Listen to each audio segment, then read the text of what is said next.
Assalamualaikum warahmatullahi wabarakatuh. Kawan-kawan inspiratif, jumpa lagi di Amiruddin Majid Rambut Putih Official. Kali ini kita akan berbincang terkait dengan teknik memfasilitasi kegiatan musyawarah desa. Kegiatan musyawarah desa kali ini merupakan rangkaian dari penjelasan terkait dengan tahapan dan mekanisme penyusunan dokumen perencanaan desa. Di mana di channel YouTube sebelumnya kami sudah menjelaskan terkait dengan tahapan dan mekanisme penyusunan dokumen perencanaan. Selanjutnya kami juga sudah menyampaikan terkait dengan YouTube teknik memfasilitasi kegiatan musyawarah desa, dan kali ini kita masuk pada kegiatan musyawarah desa. Baiklah kawan-kawan inspiratif, jangan lupa dukung terus channel YouTube Amiruddin Majid Rambut Putih Official melalui like, comment, subscribe, dan share. Kawan-kawan inspiratif, musyawarah desa merupakan kegiatan musyawarah yang sangat strategis di tingkat desa, yang mana pelaksana kegiatannya adalah BPD. Dalam hal ini, pemerintah desa mensupport kegiatan yang dilakukan oleh BPD. Untuk tahapan musdes itu sendiri, ada 3 tahapan penting yang harus dipersiapkan secara matang agar kegiatan musyawarah desa tadi tidak terkesan tiba masa tiba akal atau terburu-buru. Sehingga kita sangat berharap bahwa dengan mempersiapkan dengan bagus kegiatan musyawarah desa ini, kita akan mendapatkan hasil yang lebih sempurna dan lebih maksimal. Apa itu yang 3 tahapan? Yang pertama adalah para pelaksanaan musyawarah desa. Kemudian yang kedua saat pelaksanaan kegiatan musyawarah desa, dan yang ketiga adalah pasca pelaksanaan kegiatan musyawarah desa. Untuk para pelaksanaan kegiatan musyawarah desa, yang utama adalah peran-peran para pihak. Dalam hal ini, Kawar Perencanaan mengkomunikasikan terkait dengan rencana pelaksanaan kegiatan musyawarah desa. Komunikasi pertama dilakukan dengan unsur pimpinan BPD. Unsur pimpinan yang dimaksud adalah ketua, wakil ketua atau sekretaris BPD. Hasil koordinasi dengan unsur pimpinan BPD, kemudian oleh Kawar Perencanaan dikomunikasikan lagi dengan sekdes atau pemerintah desa. Jika dua unsur tadi sudah saling sepakat terkait dengan hasil koordinasi yang dilakukan oleh Kawar Perencanaan, maka ditetapkanlah poin-poin yang harus dilakukan untuk persiapan kegiatan musyawarah desa. Sebagai tahap awal, pasca dilakukannya koordinasi informal oleh Kawar Perencanaan, selanjutnya Kawar Perencanaan berkoordinasi lagi dengan sekretaris BPD untuk mempersiapkan hal-hal teknis. Teknis yang dimaksud antara lain terkait dengan kesiapan gedung, masuk di dalamnya, kesiapan kursi, kesiapan meja, sound system, dan kelistrikan. Kemudian teknis yang lainnya lagi adalah kesiapan terkait dengan dokumen administrasi. Ini berkaitan dengan berita acara, daftar hadir, kemudian notulen, susunan acara, termasuk baliho kegiatan, dan hal-hal teknis lainnya. Untuk persiapan ini, fungsi dari Kawar Perencanaan dan sekretaris BPD bisa mendistribusikan peran-peran ini kepada yang lain. Contoh misalnya, untuk penyusunan surat bisa dipercayakan kepada Kawar TU dan umum.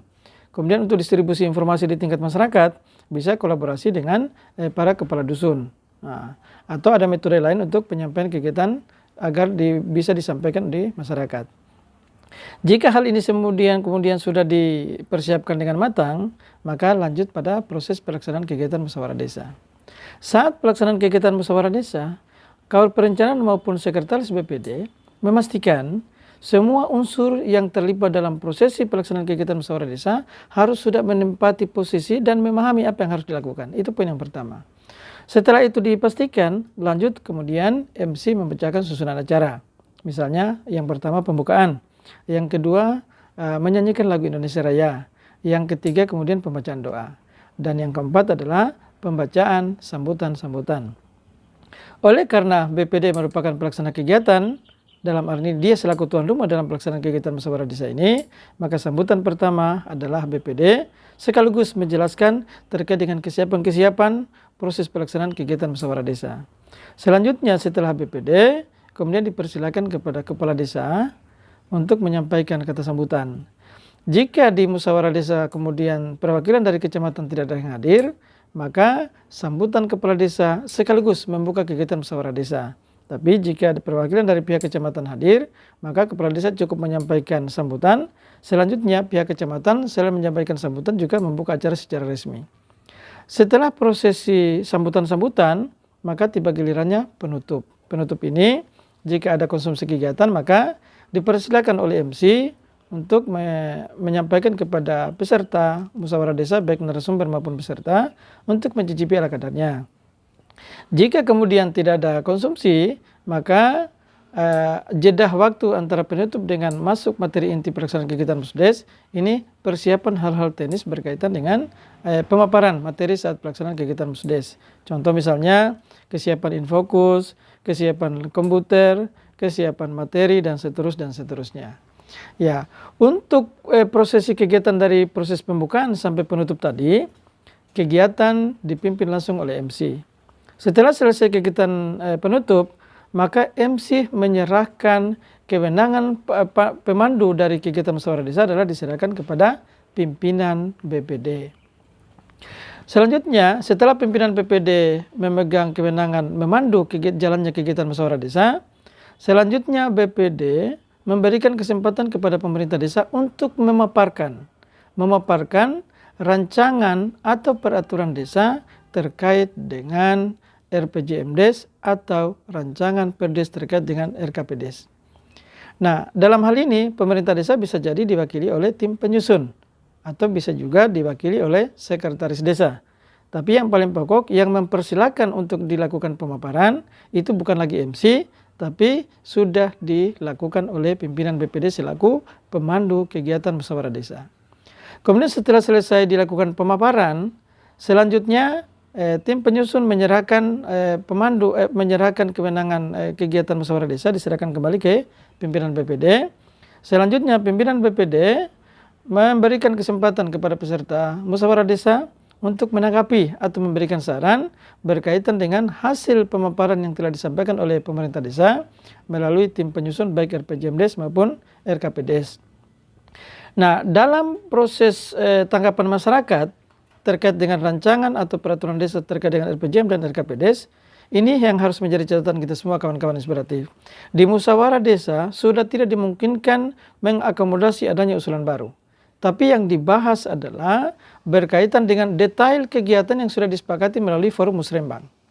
Ya, contoh misalnya, kalau di forum musrembang itu yang dibahas terkait dengan jenis usulan dan sumber anggaran. Maka di musyawarah desa harus sudah detail. Misalnya, kalau ada kesepakatan terkait dengan usulan penerima BLT atau penerima Katinting. Nah, ini harus sudah disepakati siapa penerimanya, berapa orang, spesifikasi Katintingnya berapa, dan seterusnya. Jadi dia harus detail satuan, volume, dan nilai anggaran. Itu yang dibahas. Sehingga tanggapan masyarakat dia berkaitan dengan hal-hal teknis seperti tadi.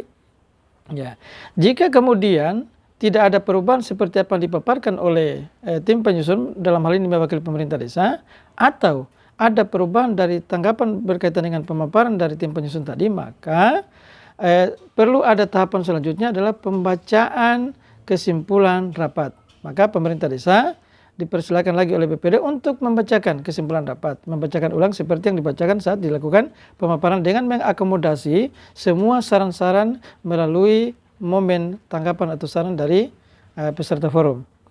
Setelah selesai pemaparan, maka dilanjutkan dengan penandatanganan berita acara sebagai bentuk keabsahan bahwa kita telah melakukan proses pemaparan rancangan dokumen RKPdes maupun RPJMdes.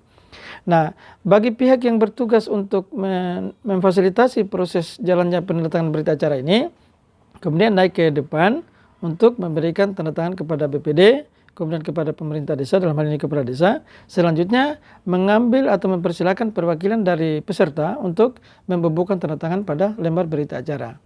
Selanjutnya kegiatan pemaparan rancangan RKP dianggap tuntas.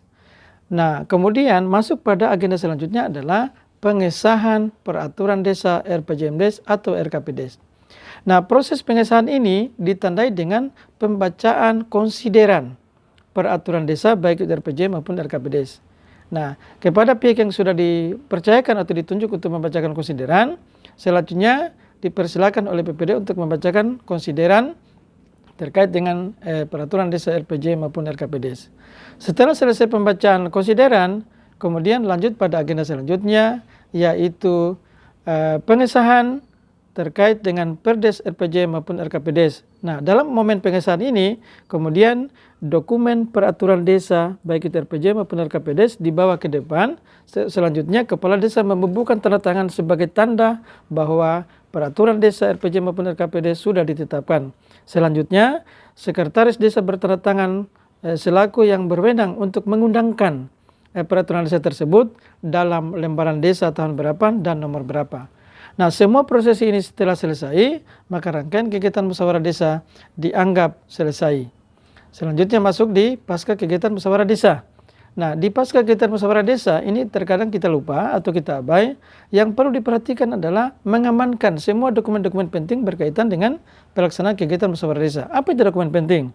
Yang pertama berita acara, daftar hadir, kemudian notulen, kemudian rancangan terkait dengan pemaparan RKPDes maupun RPJMDes. Selanjutnya konsideran yang dibacakan. Kemudian yang terakhir adalah peraturan desa tentang RPJMDes maupun RKPDes. Baiklah kawan-kawan inspiratif, kami anggap tahapan tadi mudah-mudahan bermanfaat dan bisa kawan-kawan inspiratif ikuti. Mudah-mudahan dengan tahapan ini kita bisa menjalankan kegiatan musyawarah desa dengan baik. Baiklah kawan-kawan, saya akhiri. Billahi taufiq wal hidayah. Assalamualaikum warahmatullahi wabarakatuh.